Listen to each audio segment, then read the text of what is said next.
Today I'm going to focus very much on our experience with Rotary in New Zealand.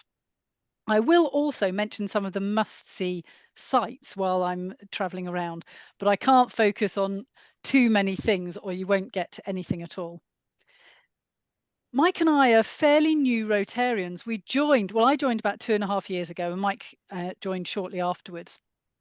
And it was only when we were planning our trip to New Zealand that we heard about the International Travel and Hosting Fellowship. And at that point, we decided that we would contact everybody in New Zealand and then planned our trip around New Zealand based on their responses. So there's a bit of jiggling around of schedules and what have you. And you'll see as we talk that we zap backwards and forwards a few times across the country. And this was just so that we could accommodate everybody who was kind enough to accommodate us. Our first Rotary trip, or our first Rotary visit, was at Whangarei, which I've probably said wrong. Have I said that wrong, Sheena? Whangarei. There you go. We practiced our New Zealand place names the whole time we were there, and we just, in the end, we were trying so hard, but we still just can't get them right. Anyway, we were staying with Liz and Mike. Mike was a Rotarian, and Liz put us up in their house for a few days there. And it was our first opportunity to visit a Rotary club. It wasn't a standard meeting, it was a quiz with 2 of their local clubs. So we got to deliver 2 and present 2 Llanelli banners. I won't harp on about this. We at every club we went to, we presented people with banners. And this was the first time that we got to mention the fact that Llanelli, our local rugby club, beat the All Blacks. And everywhere we went to, people understood how important this is to us, even though it happened in 1972, so more than 50 years ago. There was much amusement, but many people saying, well, of course you're proud of the fact that you beat our rugby team, because they are the best in the world. Mike and Liz took us on our first tiki tour, which is the thing that New Zealanders do when you go to visit them, which is amazing. And one of the places they took us to was this community garden, which is a Rotary project. Well, it's not a Rotary project, it's a Rotary supported project. So the Rotary Club have provided funds for this garden. And also they provided the last bridge. The previous bridge to this one had a Rotary logo on it, and people would stand on it because it was a beautiful bridge and have their photos taken.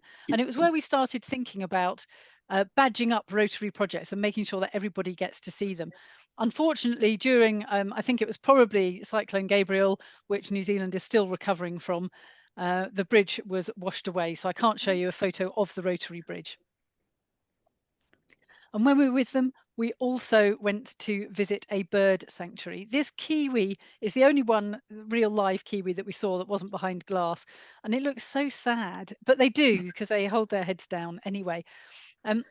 It would have been much happier later on that day because it was being released that day. It had been hit by a truck and it was in this rehabilitation centre and it was going back home. It didn't know that, of course, when I took its photo, poor little thing. Again, this is another project that the local Rotary Club has supported. From Whangarei, we went up to Kerry, which is much easier to say, and we stayed with the wonderful Vicky, Rotarian Vicky. And within 20 minutes of arriving in Kerry, we were whisked off to the Rotary Club meeting where I gave a talk. And then, of course, we presented another banner. So what we were trying to do as we travelled around the country was take part in Rotary projects and talk at Rotary meetings and contribute however we could, as well as learning about the organisation. And it was in Kerry that we started learning a little bit about the history of New Zealand and the Waitangi Treaty and the relationship between the Maori and the European incomers in New Zealand, or that's how it's seen. You probably don't feel like incomers now after however many centuries. And the complicated relationship, shall we say, between the two. And we also started to realise quite how many waterfalls New Zealand has. If you love waterfalls, this is a country to visit. They are all over the place, especially on the North Island. And we also met Rotarian Keith in Kerry Kerry, and we started to realise a little bit about the ambition of Rotary projects and Rotarians in New Zealand. So in Kerry Kerry, they have an annual garden safari where they raise about 30,000 New Zealand dollars, which is about £15,000. Don't know how much that is in dollars, US dollars, but they raise a significant amount of money every year. But they also work with partner clubs in other parts of the world and draw in global grants from the Rotary Foundation. And to see how they do that and to learn about the fact that it's even possible really opened our eyes to the fact that we're part of a global organization, that this is a big deal. It's not just about our local clubs. And the Kerry Kerry was not the only club. Every club we visited in New Zealand has one big fundraising project a year. And we haven't seen that here in the UK. That's not to say it doesn't exist, because we don't know much about UK Rotary yet. But it was something that opened our eyes to the idea of having these big fundraising projects. And where Keith and Mike are standing there, was on a Rotary project again. It was a project providing access into this gorgeous little valley with a waterfall. And a bridge, which I think, oh no, I didn't include a photo because we were a bit, I had to cut down the number of photos, but this bridge that the Rotary Club had built with the local fire service and rugby club as part of their training to move the materials and to actually build the bridge.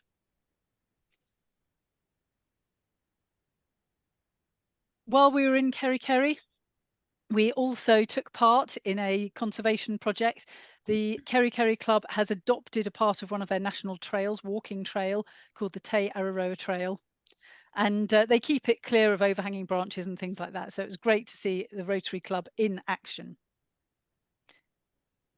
After Kerry Kerry, which is quite far north on the North Island, we headed up to the far north of the North Island, not with Rotarians. So we had a bit of time on our own, and we went up to Cape Reinga, which is the place where, on the left of this photo, the Tasman Sea meets the Indian Ocean. And the water swirls, and you can see the two oceans meeting just off the left of this photo, which just, I loved the cloud formations, which is why you got this photo instead. But that's a very far north of New Zealand. And during this period as well, we introduced ourselves to some kauri trees. And these are incredible trees that grow trunks that hardly taper. So they grow straight up, and they are huge. This is Tane Mahuta, which is the largest known living kauri tree in New Zealand. There might be more that haven't been found yet.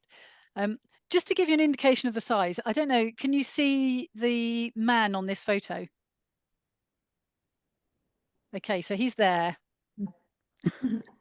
And the trees in the background, the one that I'm taking the photo of is in the background, because you have to get quite a long way away to get a photo of them. He's quite close to it, but they are enormous trees, and they are beautiful, really lovely trees. From there, we got back into Rotary land, and we went to Tauranga, which is where we met Sheena. And but on this occasion, we didn't stay with her. On this occasion, we stayed with Vanessa, Rotarian Vanessa, and her husband Larry on Papamoa Beach. And what a fabulous place to stay! You see that little volcano there? I assume it's a volcano, Sheena. Yes. Yes, it's a volcano. And Sheena and we walked up that volcano, sadly not in those weather conditions, a couple of weeks later when we came back. And this was another occasion to give a talk to a Rotary club and to present some more banners, both to the club president and to Vanessa, who we were staying with. From there, we spent a bit of time on a voluntary project, and then we headed on down to Rotorua, where we stayed with Rotarian Carol. Now, Rotorua is one of those must-see places in New Zealand if you're interested in hot springs, thermal baths, geysers, which is what we call them, but the New Zealanders call them geysers, and think it's really funny that we say it the same as an old man.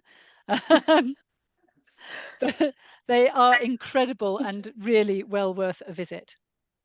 And again, we visited a club meeting. This one was a bit of a shocker because they met at 7 o'clock in the morning. And by this point, we were getting the hang of the idea that New Zealand clubs are actually very well timed and controlled, unlike our club here in Llanelli. Here we meet at 7 in the evening, we eat at 7:30, and then we might leave by 10. It depends on how long things go on for, and it's all a bit relaxed. And in New Zealand, this club started at 7. We had time to chat, we had time for breakfast. By 7:30, we were in a separate room. We had a presentation from a local person. We had a new member inducted, a presentation from Mike, and everybody was out Wow. and ready to go to work by 8:15. So, and that's how we saw clubs generally being sort of managed in New Zealand, which we were very impressed by. And then at 8:15, those people that weren't going on to work went out for a coffee together, which was rather nice as well. And we went on a tiki tour as well when we were in Rotorua, and Carol took us to see some of the lakes around Rotorua, which might not be places that everybody gets to go and see, and they were just beautiful. It was a fabulous visit, and we went to see a buried village that was buried with another volcanic eruption. There's lots of those in New Zealand. Not buried villages, volcanic eruptions. And and she took us to see the huge redwood trees as well, in the redwood forest. Back to Tauranga, which is a bit further north than Rotorua, still on North Island.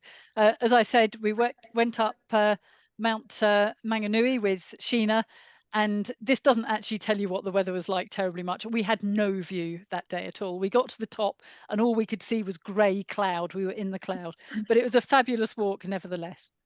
And Sheena introduced us to two projects in the area that were at the opposite ends of the scale, sort of ambition scale within Rotary. And it's really good to see that we can do anything we like. We can do any scale of project. So the Bee Friendly Garden is a tiny corner of a local park, and it's beautiful, and the bees love it. And then this other site on the right-hand side is hundreds of hectares. It's an enormous site. And every year, more and more and more bush regeneration work is done on it. And this is really important work in New Zealand that we saw several clubs involved in. From Tauranga, we headed south to Napier, and Ian is the member of ITHF there, but he couldn't host us, so he roped in Rotarian Garth and his wife Marianne to have us to stay for a few days there. And again, they were fabulous hosts. Every host was fabulous when we were there. And we had Mike had another opportunity to speak, and we went to their Christmas quiz meeting, which was all good fun. And we had a couple of tiki tours there as well. We went to see some more Rotary projects. It was another project where they're looking at hundreds of hectares of bush regeneration, and this is two different Rotary clubs working together. It's another thing we were impressed with in New Zealand. There's multiple Rotary clubs in one town, which you don't tend to see here in the UK.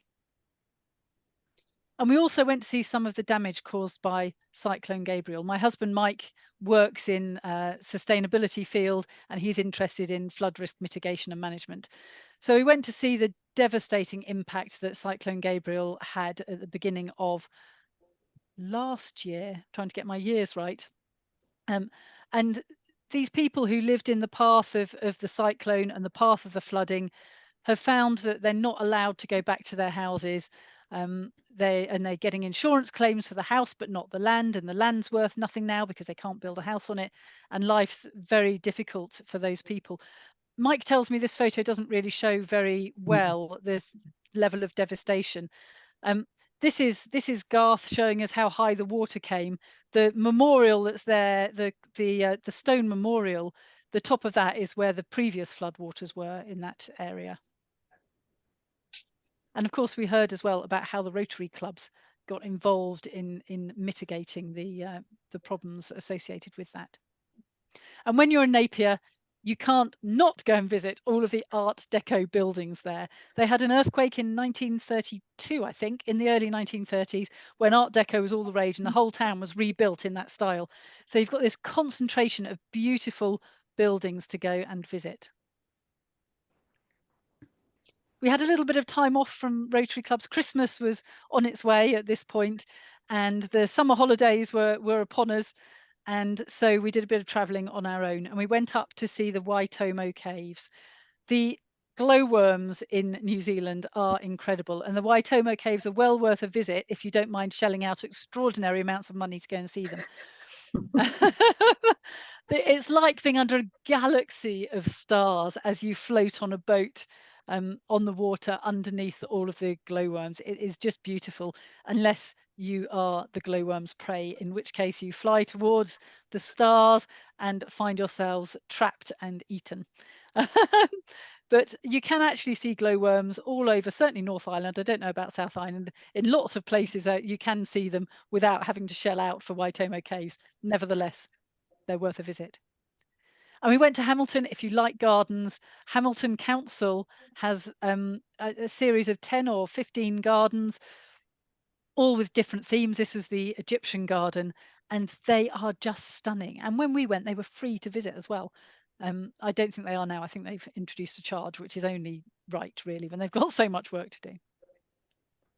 And we spent some time over near Mount Taranaki. It might look familiar to you because it has been the body double of Mount Fiji in a number of films, because it's easier, it's less built up around the base of Mount Taranaki. And we went up there as well, not all the way to the top because it's dangerous and snowy, and also because it's quite a hideous climb. If you want to know more, then I can tell you more later. And it was during this period of our visit that we started to really understand about some of the challenges with wildlife in New Zealand, and the fact that New Zealand has no native mammals and lots of ground nesting birds, or rather it had lots of ground nesting birds, because the mammals will eat them and their eggs and cause some trouble. This is like going into Jurassic Park. It's Lake Rotakare, and it's the first reserve we went into where the mammals are kept out. And that requires a huge amount of infrastructure. You go in through one gate, it closes behind you. Cameras check that no mammals have come in with you, no other mammals, non-human ones, have come in with you, and then let you through the second gate. And then when you get to the other side, this might look quite normal to you. It was beautiful. But the stunning thing here was the difference in the amount of bird song and the variety of birds that we saw here. It's just beautiful. So if you have a chance to go to New Zealand, go to one of the reserves. I would highly recommend it, whether it's an island reserve or one like this that has a ring of steel around it. There's one in the centre, quite close to the centre of Wellington. And it was here, I'm very sorry, this is the least exciting slide that I've got, but it was here that we met up for afternoon tea with some Rotarians. And they told us about how some of their local clubs were struggling because people wanted to be active in their community, but they didn't want to take on the roles of secretary, treasurer, president, etc. So they've set up clusters where they have one club with all of those different roles in, and then each different town has sort of a sub club within that cluster, which has enabled people to crack on with the service work of Rotary without that administrative burden. And this is Cape Palliser, which is the southernmost tip of the North Island of New Zealand, because we have to do things like that. And this is where we saw our first fur seals. These are well worth seeing when you're in New Zealand, and there are parts of the coast that are covered in them. Then we went on to Wellington. Wellington is a beautiful city. I can't talk very much about it because I'm conscious of time moving on. But when we were in Wellington, we had another opportunity to speak at the Rotary Club. This one met at lunchtime and again was on a very tight schedule. And we also hatched some plans with Rotarian Roger and his wife for a global environmental project. So by this point, we'd started thinking bigger about what we could achieve within Rotary as well. Onto the South Island. This is Kaikoura. This is where you go if you want to go whale watching, and everybody raves about it. We didn't get to go whale watching because we had a bit of an incident there, which I don't have time to talk about. But that resulted in us contacting Deryn, who's here on this call, and saying, do you mind if we come and stay with you 2 days early, please? So she had us for 2 extra days, which is just brilliant. Basically, she rescued us. And we went to stay in Christchurch for an extra couple of days, and she rallied around and found all sorts of things for us to go and visit, and lots of projects. And she did a tiki tour. No surprises. This is a brilliant feature of New Zealand hospitality. And this is where Deryn's house used to be. And this is where we started learning about the earthquake in Christchurch and how it had impacted on the city, which is still being rebuilt now. And this is something about traveling with the Rotary Club and visiting Rotarians, we learned so much more about New Zealand and what it was like to live there and the challenges that are being faced and life on the ground than we would have done had we have just stayed in hotels and Airbnbs. We also took part in some Rotary projects there. We did some weeding, some tree release on another little bush project in the city. And we met Kathy, who also put us up as a Rotarian for one night later on when we came back. And she and other Rotarians have set up the breast milk bank in Christchurch.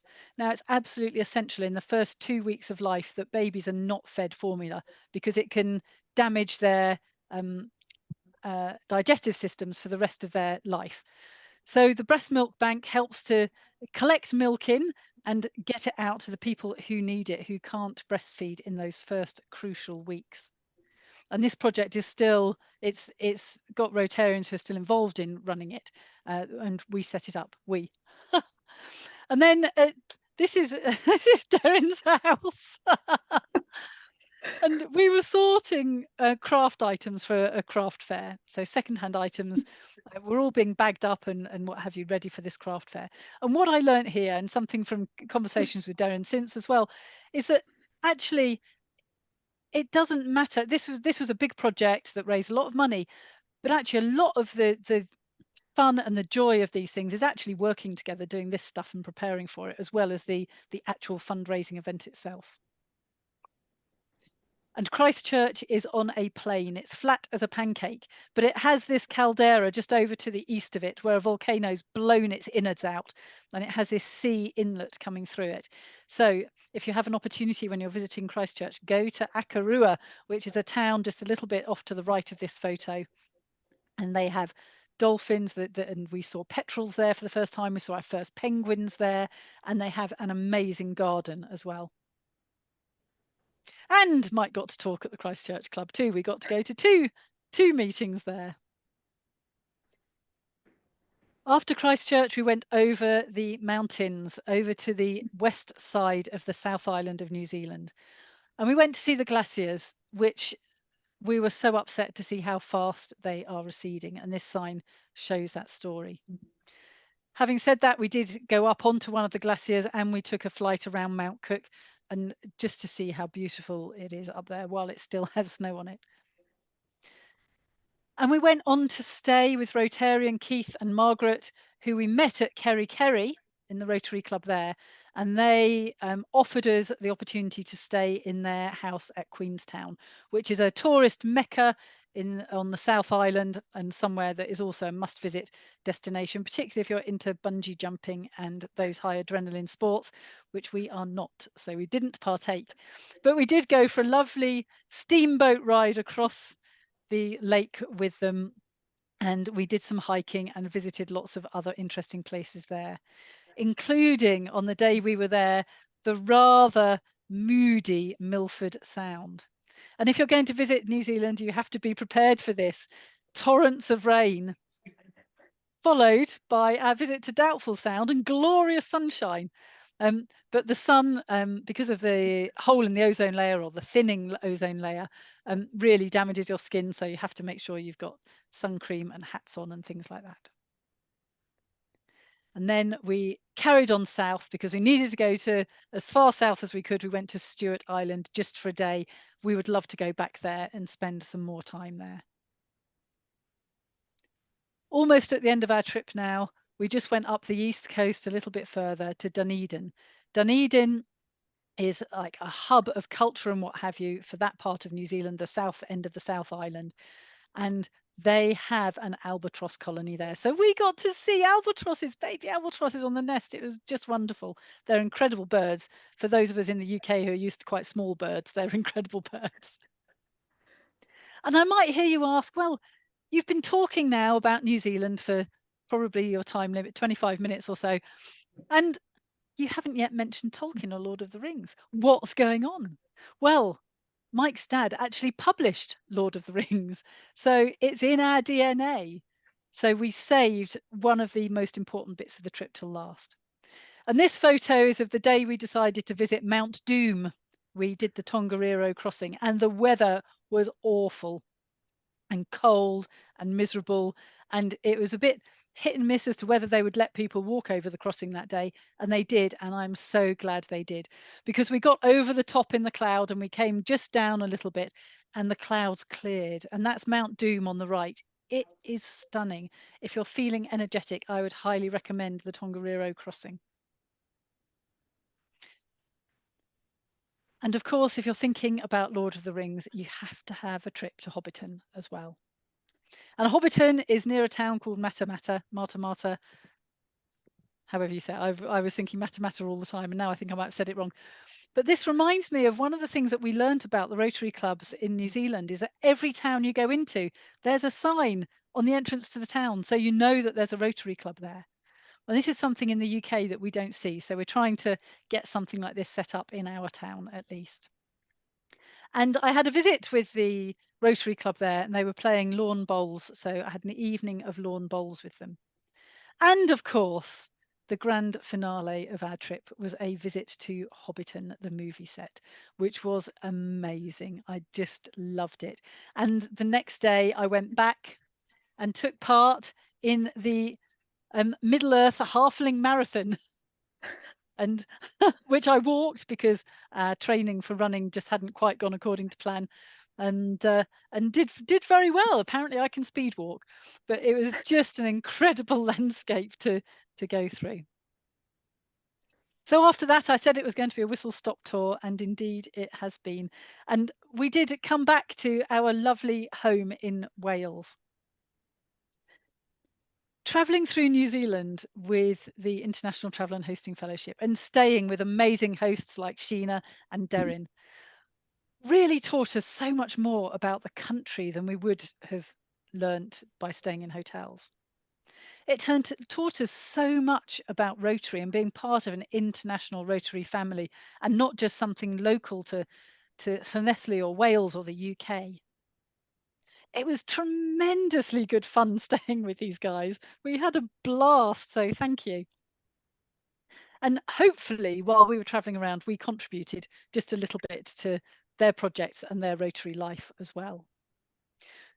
We came back to the UK absolutely enthused about the organisation, and we both have district roles now as well as roles in our local club, and we're on the list for president for our local club in a few years' time because we've got quite a long lead-in time. And we're going to be hosting our first ITHF guest soon. So it's payback time for us. It's time for us to start paying back. And we've got Kathy, who we met in Christchurch, is coming to stay sometime next year. And of course, all of you guys are invited to come and share our little bit of paradise as well here in South Wales. So I hope you'll take us up on that offer and come to visit. Thank you very much. Thank you for that lovely presentation, Julia. It was truly a whirlwind tour. You got to see different aspects of New Zealand that we hadn't seen before. Does anybody have any questions for Julia?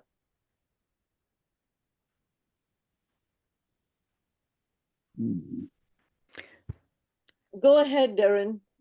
When are you coming back? Do you want us back, Deryn? I thought we caused far too much trouble the first time round. No, there's more weeds in my garden, so I need Mike back. Oh yeah, we did try to make ourselves useful in people's houses as well. I'll ask a question. Go ahead, Robert. Yes, a wonderful presentation. Thank you for putting this together. Did you spend any time in Auckland, or maybe I just missed that?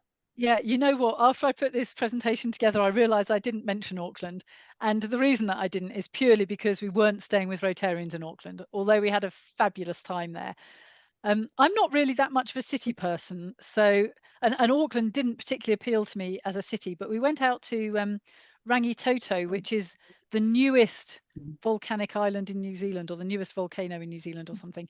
And the incredible thing there, again, there are lots of birds on Rangitoto, and on the neighbouring island, which is now joined by a small causeway. But we know that Maori people stood there 600 years ago and watched the volcano erupting and form this new island. So that was a bit of an introduction to New Zealand and its volcanic history. Thank you. Sarah, you had and we had one? lots of lovely Malaysian food in Auckland as well. Interesting. Hmm. So what's the Malaysian influence there? Well, for me, there are quite a few Malaysian people who live there, but for me, part of this trip, I have a friend who lives in New York, who I've never met. I've only ever met her on Zoom, but we meet every week or every fortnight as business accountability buddies, and we've become great friends. And her family live in Auckland, and they are of Malaysian descent. So we went. So they took us and showed us. They did a tiki tour of Auckland for us, and took us out for meals. So yeah. Go ahead, Sarah. Thanks, Julia. That is quite exciting, actually. I meant to go to New Zealand last year, but it sort of didn't quite work. I was just wondering, how long did it take you to do the whole trip? It's like you're there forever. We were there for 5 months, and we did a lot more that I haven't Wow. talked about. We in really an answer to Darren's question of when we're going back, probably the answer is never. We sorry, Darren, we'd love to see you again. We're relying on you coming over here. But we suffer from climate guilt, and Mike's, as I say, has worked in sustainability all of his adult life. And the idea of taking flights to the other end of the world, we really struggle with. So we decided that he'd wanted to go to New Zealand since he was 20. So this was a trip that was 40 years in the making. And we decided that if we were going to do it, we needed to be there for long enough to see as much of the country as possible so that we didn't have to go back again. But I know that sounds awful, doesn't it? Now we want to, of course. But that flight, my goodness, who wants to do that? So as I say, we're rather relying on our New Zealand friends to come over here, please, guys. We have to do that every time we want to go over to anywhere in the world apart from Australia. I know, and I think that you should not feel carbon guilt, which is why you should come here to us. Maybe next summer. That would be fantastic, Sheena. Maybe. Just a stopover before you go to one of the international conferences. Yeah. Convention, I should say. Yeah. I may be seeing you in November, Julia. I'll be in touch. If our plans for England come through, then we'll come to Wales. Okay.